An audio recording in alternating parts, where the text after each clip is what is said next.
اصحاب کہف کا نام تو سنا ہے نا ماشاءاللہ آپ پر۔ پہلے اس کی فضیلت میں ایک حدیث نہ بیان کریں۔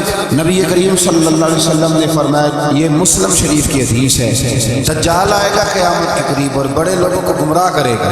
حضور نے فرمایا جو سورہ کہف کی 10 آیات زبانی یاد کر لے نا، وہ دجال کے فتنے سے بچ جائے گا۔ اللہ توفیق عطا فرمائے۔ اس سورہ مبارکہ کی آیت نمبر 9 سے اصحاب کہف کا ذکر شروع ہوتا ہے۔ اصحاب کہف جب حضرت عیسیٰ علیہ السلام کو اللہ کریم نے چوتھے آسمان پہ بلا لیا نا، تو دقیانوس نام کا ایک بادشاہ ہوا بنی اسرائیل کے اندر، بڑا ظالم تھا۔ اس نے گمراہی پھیلا دی اور جو لوگ معاذ اللہ کفر اور شرک نہیں کرتے تھے انہیں قتل کروا دیتا۔ تو 7-8 نوجوان اپنا ایمان بچا کے بھاگے۔ او ہو اللہ، ساری دنیا مال بچا کے بھاگتی ہے، وہ 7-8 نوجوان اپنا ایمان بچا کے بھاگے کہ یہ ہمیں کہیں کفر کی طرف نہ لوٹا دے۔ تو جا کے ایک غار کے اندر چلے گئے تو ایک کتا بھی ان کے ساتھ ہو گیا۔ انہوں نے کتے کو بڑے روڑے مارے کہ یہ اگر بھونکے گا، آواز نکالے گا تو ہم پکڑے جائیں گے، ہم نے تو چھپنا ہے۔ پر اس کو نہ ولیوں سے پیار ہو گیا، اس نے کہا بھگاؤ جتنا مرضی مجھے، فطرت میری ہے کہ میں بھونکتا ہوں، پر جب اللہ کے ولی ہوں تو پھر میں ادب کرتا ہوں۔ یہ قرآنی واقعہ۔ اچھا یہ وہ واقعہ ہے قرآن مجید کا کہ جو بہت ساری چیزوں پر ویسے ہی ناس ہے اور بہت ساری زبانیں ویسے ہی گنگ ہو جاتی ہیں۔ وہ 6-7 لوگ تھے، وہ چلے گئے غار کے اندر، جا کے انہوں نے پناہ لے لی۔ بادشاہ کو پتہ چل گیا کہ غار کے اندر ہے۔ اچھا اللہ کی قدرت جیسے ہی داخل ہوئے انہیں نیند آ گئی، یہ سو گئے۔ اور قرآن مجید کہتا ہے، قرآن مجید کے یہ لفظ ہے کہ کتا غار کے منہ پر بازو پھیلا کے بیٹھ گیا، گویا اپنے مالکوں کی خدمت کرتا ہے۔ اب میاں صاحب کی ایک بات کر لیں درمیان میں، میاں صاحب فرماتے ہیں جنا تنا وچ عشق نہ رچیا، کتے ہونا تھی چنگے، اور چلو مالک دے کر راکھی کر دے، صابر بھوکے ننگے۔ یہ دیکھو نا کہ اتنا تو ان کے اندر بھی کمال ہے۔ اپنے نا دونوں بازو پھیلا کے، کتا بھی غار پہ بیٹھ گیا، ان کو نیند آ گئی۔ بادشاہ نے پتہ کرایا کہاں بھاگ کے گئے، تو کہا وہ غار کے اندر ہے۔ بادشاہ کہنے لگا کہ ان کی سزا یہ ہے کہ ایک دیوار چن دو غار کے منہ میں، غار کو بند کر۔ جس بندے کی ڈیوٹی لگائی نا غار چننے کی، بندہ بڑا نیک ہے، اس کو دیوار بنانے کا ذمہ دیا۔ اس نے نا دیوار بھی بنائی اور ایک تختی پہ نا سب کے نام لکھے، اور وہ تختی ایک صندوق میں رکھ کے وہاں بند کر دی، اور اسی طرح کی ایک تختی اس کے نیچے لکھا کہ ایک تختی ان کے ناموں کی نا میں مال خزانہ میں بھی بند کر دوں۔ اللہ تبارک و تعالیٰ کی قدرت کے بعد مفسرین نے لکھا ہے وہ 100 سال تک سوئے رہے، اور بعض نے لکھا ہے کہ 300 سال تک سوئے رہے۔ 300 سال کے بعد اس طرح ہوا کہ حکومتیں بدل گئیں۔ بیدروس نام کا ایک بادشاہ آ گیا، وہ بڑا نیک دل تھا، اس نے ہر طرف حضرت عیسیٰ علیہ السلام کی شریعت کا پھر سے نعرہ بلند کیا۔ اب نا کچھ لوگ ایسے تھے جو منکر ہو گئے تھے کہ مرنے کے بعد دوبارہ کیسے اٹھیں۔ بادشاہ ایک دن حجرے میں گیا، جا کے دعا مانگی، یا اللہ کوئی ایسی بات دکھا جس سے لوگوں کا ایمان پکا ہو جائے۔ اس طرح کے بادشاہ ہوا کرتے، تو رب کریم نے کہا میں نے تو پہلے یہ کرال چھپا کے رکھا ہوا، کھول دیتے ہیں۔ اس نے دعا مانگی، اور ادھر کیا معاملہ ہوا کہ چرواہا بکریاں چرانے والا وہاں سے گزرا۔ اس نے سوچا یہ دیوار ہے، اگر اس کا منہ کھول لوں نا کبھی تو میری بکریاں یہاں تھوڑا سا دھوپ کے اندر سستا لیا کریں گے۔ اس چرواہے نے کیا کیا کہ اس نے وہ دیوار گرائی تاکہ میری بکریاں اندر جایا کریں۔ وہ دیوار گرائی تو اس نے اندر 6-7 لوگ سوئے ہوئے دیکھے، اور کتا بھی سویا ہوا دیکھا۔ اللہ تبارک و تعالیٰ اپنی قدرت سے، اپنے فضل سے ان کی کروٹیں بھی بدلتا ہے۔ اپنی قدرت سے ایک طرف انسان پڑا رہے نا تو اعضاء گل جاتے ہیں، ان کی کروٹیں بھی بدلی جاتی ہیں، مناسب روشنی بھی دی جاتی ہے، حرارت۔ اس نے دیوار گرائی تو ان کی آنکھ کھل گئی، ایک دوسرے سے کہنے لگے آج تو بڑی گہری نیند سوئے ہیں، آج تو لمبی نیند پوری کر دی، چلو بھوک بڑی لگی ہے ایک دوست کو بھیجو۔ یہ سارا واقعہ قرآن مجید میں موجود ہے، میں اپنے لفظوں میں بیان کرتا ہوں۔ جاؤ ایک دوست کو بھیجو بازار سے نا کھانا لے آئے، پیسے وہی 300 سال پرانی کرنسی۔ وہ جب نان بھائی کی دکان پہ گیا نا سامان لینے، اس کو پیسے دیے، تو نان بھائی نے ہاتھ پکڑ لیا، کہنے لگا میاں تو کدھر سے آیا، یہ کون سے پیسے ہیں؟ اس نے کہا پیسے کاہے کے، میں بھی سوچ رہا ہوں کہ حالات بدلے ہیں، سارے حضرت عیسیٰ کا کلمہ پڑھ رہے ہیں، ماحول اور ہے۔ اس نے کہا تیرے ہاتھ کو خزانہ لگ گیا، یہ تو ہم نام سنتے تھے کہ یہاں کو دقیانوس نام کا بادشاہ رہے، کوئی خزانہ بتا کہاں سے لیے۔ شور ہوا، حاکم شہر تک خبر پہنچی، بادشاہ تک پہنچی۔ اس نے بتایا کہ بھئی ہم تو دقیانوس کے ڈر سے بھاگے ہیں، کل بھاگے ہیں یا آج سویرے، اتنا زیادہ ہمیں پتہ نہیں، کل یا آج سویرے پاس نا اتنا سا ہمیں یاد ہے کہ ہم گئے تھے، بہرحال لوگ جمع ہو گئے، اکٹھے ہو گئے، غار تک پہنچے۔ اب جو غار کے اندر تھے وہ پتا کہتے کہتے لگتا ہے ہمارا دوست پکڑا گیا۔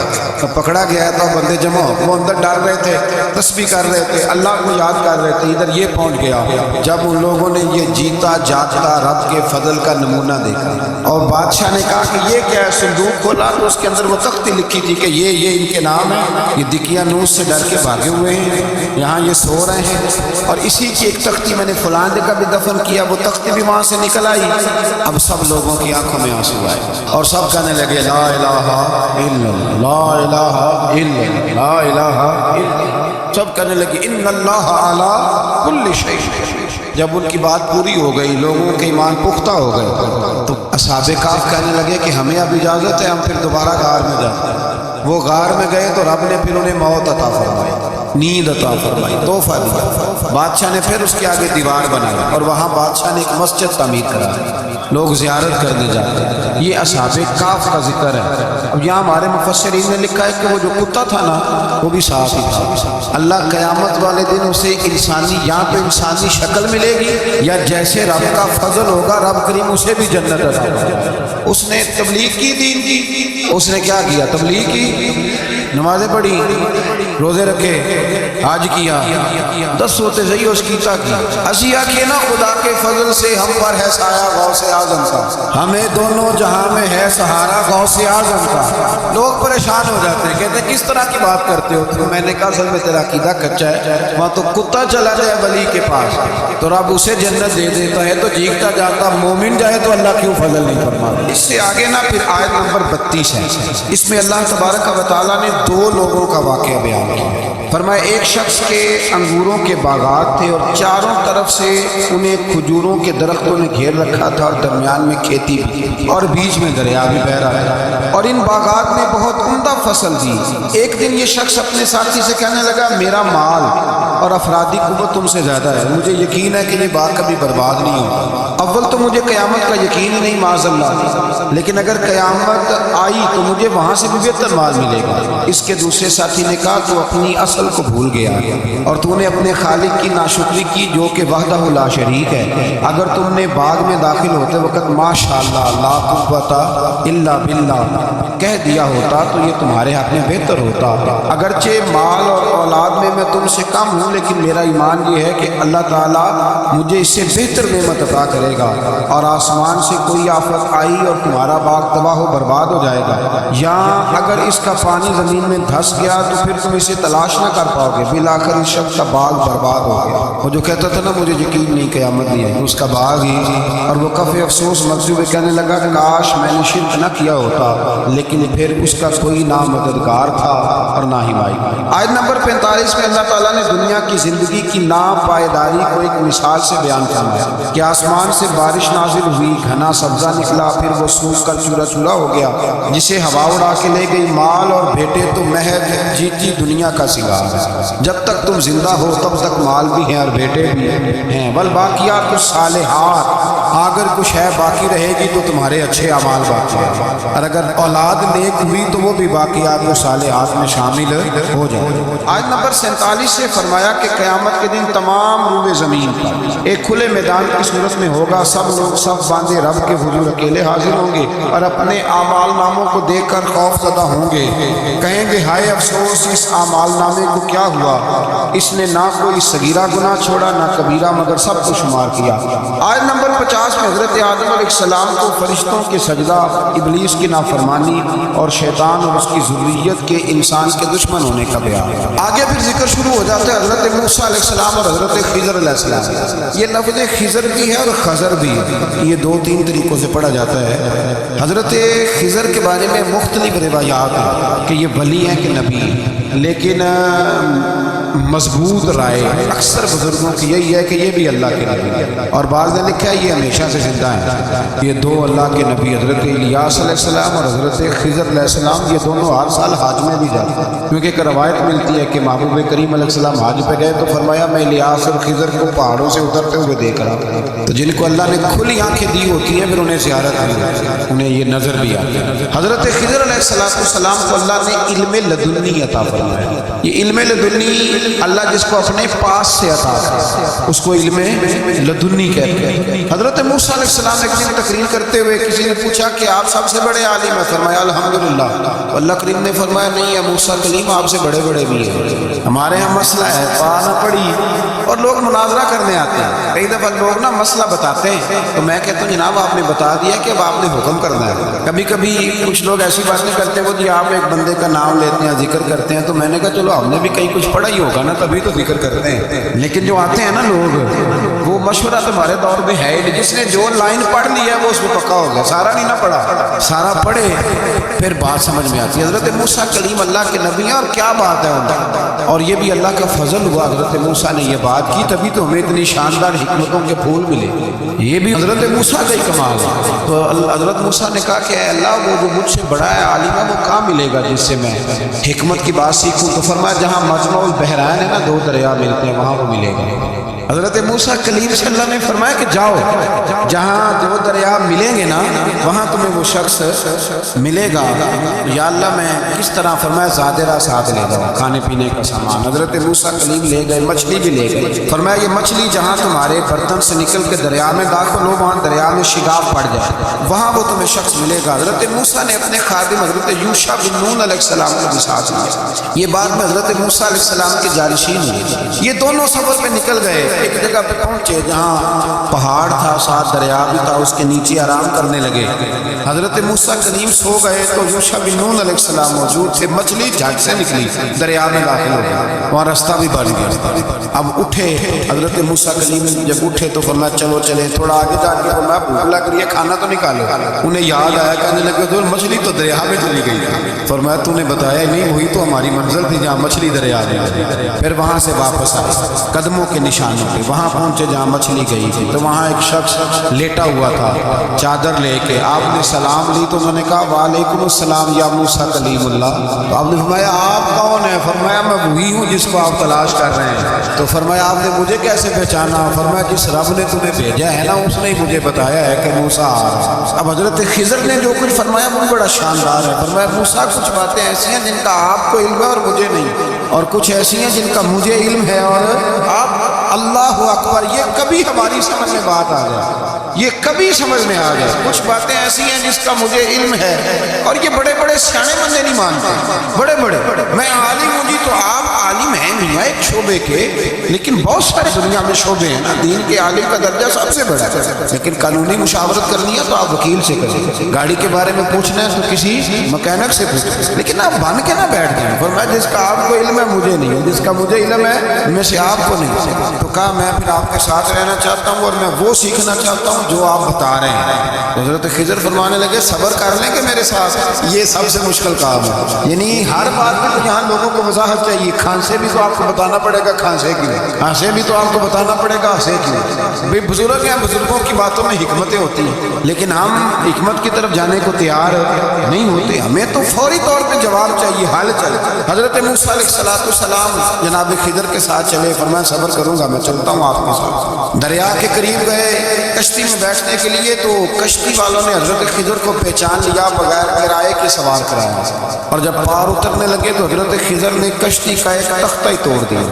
حضرت موسیٰ کہنے لگے یہ آپ نے کیا کیا؟ انہوں نے نیکی کی، آپ نے تختہ توڑ دیا۔ فرمایا آپ کو کہا تھا نا آپ نے صبر نہیں کرنا۔ فرمایا چلو میں صبر کروں گا۔ تھوڑا آگے گئے تو ایک نوجوان لڑکا، ابھی چھوٹی عمر ہے، وہ ملا۔ حضرت سیدنا خضر علیہ السلام نے اسے قتل ہی کر دیا۔ فرمانے لگے آپ نے قتل ہی کر دیا؟ ایک قرآن مجید ہے بھائی، میں کبھی کبھی سوچتا ہوں یہ ہم کسی درویش کی بات سناتے تو بندے ہٹ جاتے، فتوے نکلتے کہ نہ نکلتے؟ میرا خیال ہے ہر مسجد سے نکلتے، اور فتوے ایک جتنے مسجد میں نمازی ہوتے سب کے ہاتھوں میں فتوے ہوتے۔ قتل کر دیا، قتل ہی ہو گیا بندہ۔ تو حضرت سیدنا موسیٰ علیہ السلام فرمانے لگے آپ نے قتل ہی کر دیا؟ فرمایا میں نے کہا تھا نا آپ نے صبر نہیں کرنا۔ آپ فرمانے لگے چلو اگر اب میں بولا نا تو بے شک آپ مجھے علیحدہ کر دیجیے۔ حضرت موسیٰ کلیم اب بولا تو علیحدہ کر دیا۔ ایک بستی میں داخل ہوئے، بستی کے لوگوں سے پانی مانگا تو انہوں نے پانی بھی نہ دیا، آرام کرنے کو جگہ بھی نہ دی، پر وہاں ایک دیوار گر رہی تھی، حضرت خضر علیہ السلام نے سیدھی کرنی شروع کر دی، ساری دیوار بنائی تو حضرت موسیٰ کہنے لگے کن لوگوں کی خدمت کر رہے ہو جنہوں نے پانی بھی نہیں دیا، جنہوں نے پانی تک نہیں پوچھا، فرمانے لگے بس بھئی آپ نے وعدہ کیا تھا، اب بولیں گے تو بے شک علیحدہ کر جائے گا، آپ بولیں اب آپ کا اور میرا ساتھ علیحدہ نہیں چل سکتا، آپ بولیں جو بول پڑے نا غلامی کرے تو رستے لمبے چلے، اور جو بولے نا جس کو وضاحت چاہیے ہو وہ غلام نہیں ہو، اس کے ساتھ پھر باتیں لمبی، تو آنکھ بند کر کے چل، آزم جاتے لائیے نا تجھے لائیے تھے، پھر آنکھ بند کر کے پیچھے چل کے بات ختم ہو گئی۔ حضرت خضر علیہ السلام نے جب کہا نا کہ اب آپ کا وعدہ ختم ہو گیا، فرمایا میں آپ کو جانے سے پہلے حکمت بتاتا ہوں، یہ وہ علم ہے جو اللہ نے مجھے اپنے پاس سے عطا فرمایا، یہ وہ ہے جو علم لدنی ہے۔ کہا جناب کیا مطلب؟ فرمایا وہ جو میں نے تختہ توڑا تھا نا تو یہ مسکین بچے ہیں جن کی کشتی تھی، تو دریا کے اس پار بادشاہ کھڑا تھا، وہ جو صحیح صحیح کشتیاں ہوتی تھی قبضے کر لیتا تھا، اور جو تھوڑی سی ٹوٹی پھوٹی ہوتی تھی نا وہ چھوڑ دیا کرتا تھا، تو میں نے تھوڑی سی کشتی ان کی اس لیے توڑ دی ہے تاکہ دیکھے گا تو چھوڑ دے گا، اس لیے میں نے بھلا کیا ہے۔ اور فرمایا وہ جو بچہ میں نے قتل کیا نا وہ شروع سے ہی کفر کا دل دادا تھا، اس کے ماں باپ نیک تھے، اگر بڑا ہوتا جوان ہوتا تو ہو سکتا ہے ماں باپ کو بھی کفر میں مبتلا کر دے، اب اس کے بدلے اللہ انہیں صالح بیٹا عطا کر دیا، تو یہ بھی میں نے اللہ کے دیے ہوئے علم سے کیا۔ اور فرمایا یہ جو دیوار میں نے نبیوں کے یا ولیوں کے مزدوری کر کے دیوار بنائی ہے نا، اللہ اکبر، فرمایا یہ دیوار عام لوگوں کی نہیں، یہ یتیم بچوں کا خزانہ ہے دیوار کے نیچے، یہ گر جاتی تو خزانہ ظاہر ہو جاتا، اور بچائی اس لیے ہے کہ وَكَانَ أَبُوهُمَا صَالِحًا، ان بچوں کا باپ نیک آدمی تھا، ان کا باپ قاضی ثناء اللہ صاحب پانی پتی فرماتے ہیں ڈائریکٹ باپ نہیں تھا، ساتویں نسل میں جا کے باپ بنتا تھا۔ سن لیں یہ بھی بات، ایک بندہ نیک ہو تو اس کی 7 نسلوں تک رب خزانوں کی بھی حفاظت فرماتا ہے۔ اب آپ اندازہ فرمائیں یہ بات کتنی دور تک جاتی ہے۔ بزرگوں کی باتوں میں نا حکمتیں ہوتی ہیں، دانائیاں ہوتی ہیں۔ یہ طریقت کے جو لوگ ہوتے ہیں انہیں سبق یہ دیا جاتا ہے کہ آمنا و صدقنا، ماننا ہے اور تصدیق کرنا ہے۔ ہمارا معاملہ یہ ہے کہ یہاں وضاحت دینی پڑتی، وہ جی وہاں کیا ہوا تھا، وہ جو گاڑی آپ کے پاس ہے تو وہ کہاں سے آئی، تو وہ جو کل آپ نیا جوڑا پہن کے آئے تھے تو وہ کدھر سے آیا، تو جو لوگ وضاحتیں مانگتے ہیں وہ اپنے نہیں ہوتے، ان کا غلامی کا رشتہ نہیں ہوتا، حبیب اور ہوتا ہے شریک اور ہوتا ہے، شریک وضاحتیں مانگتے ہیں، حبیب محبت کرتے ہیں۔ ہمارا آج سب سے بڑا المیہ یہ ہے، سب سے بڑا، کہ ہم کسی حکمت کے تحت کوئی بندہ اگر کوئی کام کر رہا ہے تو مجبوری ہے کہ ہمیں وہ حکمت بتائی جائے، ایسا نہ کریں۔ یہ طریقہ حضرت غوث اعظم رضی اللہ تعالیٰ، حضور غوث پاک رضی اللہ تعالیٰ عنہ کو ایک شخص ملنے آ گیا، ملا علی قاری نے لکھا ہے، آپ کے ایک مرید نے کہا چل میرے پیر سے ملنے، کہنے لگا میں نہیں جاتا ملنے کسی پیر شیر سے، کہا نہیں آؤ تو صحیح۔ وہ آیا نا تو اس نے دیکھا کہ 50 گھوڑے عربی نسل کے کھڑے ہیں غوث پاک کے دربار میں، موٹے تازے چوڑے عربی نسل کے۔ اس کے دل میں خیال آیا، کہنے لگا یار سواری کے لیے اگر رکھے ہیں تو ایک بھی کافی ہے، 50 کی کیا ضرورت ہے؟ اللہ اکبر۔ اب واقعی 50 کھڑے تھے، مرید کے پاس جواب ہی کوئی نہیں تھا، کہنے لگا یار پتہ مجھے بھی کوئی نہیں، لیکن حضرت صاحب نے رکھے ہیں تو حکمت ضرور کوئی ہوگی۔ اللہ اکبر۔ وہ چلے گئے واپس، وہ روز تنقید کرتا کیسا تیرا پیر ہے 50 گھوڑے رکھے ہوئے، کیسے تیرا پیر ہے 50 گھوڑے رکھے ہوئے۔ کچھ دن گزرے تو ملا علی قاری کہتے ہیں وہ اعتراض کرنے والے کو پیٹ میں کوئی تکلیف ہوئی، بغداد کے سب سے بڑے طبیب کے پاس گیا، اس نے کہا تیرا تو جگر تباہ ہو گیا، عربی نسل کا ایک گھوڑا چاہیے، اس کو ذبح کریں گے، اس کا جگر نکالیں گے، اس کی دوائی بنا کے تجھے کھلائیں گے، اور 50 گھوڑے ہوں گے تو تو بچے گا۔ اب پریشان ہو گیا، کہنے لگا گھوڑے ہیں تو صحیح، پر جو میں حال کر رہا ہوں گا گھوڑے تو نہیں ملیں گے، میرا تو جوتوں والا کام ہے، وہ شاید مل جائیں۔ لیکن جب انسان مرنے لگتا ہے تو پھر اس کو ڈوبتے کو تنکے کا سہارا، اپنے دوست کے پاس گیا، کہنے لگا چل تیرے پیر کے پاس۔ اس نے کہا تجھے نہیں لے کے جانا، تو تنقید کرتا ہے، کہتا ہے ایک دفعہ چاہیے کیا کا گھوڑے، کہنے لگا تیرے لیے رکھے ہیں کوئی، جا دوڑ جا، میرے حضرت صاحب کی ضرورت کے۔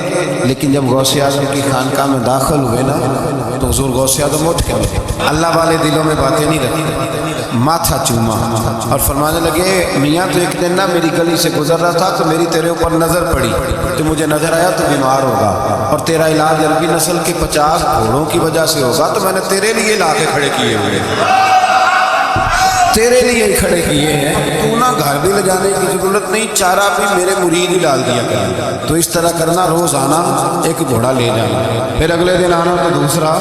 وہ خدا کے بندے تیرے لیے رکھے تھے، تو تنقید کر رہا ہے۔ اللہ کے بندے پردہ پوش ہو، ہاں شرط یہ ہے کہ وہ بندہ صالح دیندار، وہ والا پیر نہ ہو جو نماز بھی نہ پڑھے اور گھوڑے 15 رکھے ہوئے ہوں، وہ والا معاملہ نہ ہو۔ تو میرے عزیز یہ یاد رکھیں کہ اللہ تبارک و تعالیٰ کا بندہ جب آپ کا روحانی علاج کرتا ہے نا، روحانی علاج سے مطلب جادو ٹونے کا علاج نہیں، روحانی علاج وہ ہوتا ہے کہ میرے گناہوں کا علاج ہوتا ہے، حسد، بغض، کینہ، عداوت، یہ نکل، تو وہ کچھ ایسے نسخے بتاتا ہے جو سمجھ میں مرید کی نہیں آتی لیکن وہ ضروری ہوتی ہے۔ انہی نسخوں کو استعمال کرنے سے انسان کا فائدہ ہوتا ہے۔ جی کرنے والے لوگ ہمیشہ کامیاب ہیں، وہ ماں باپ کے آگے کریں، استاد کے آگے کریں، شیخ کے آگے کریں، اور جن کو وضاحتوں کی ضرورت ہوتی ہے، ہاں ایک شرعی بات ضرور ہے، وہ ضرور سن لیں۔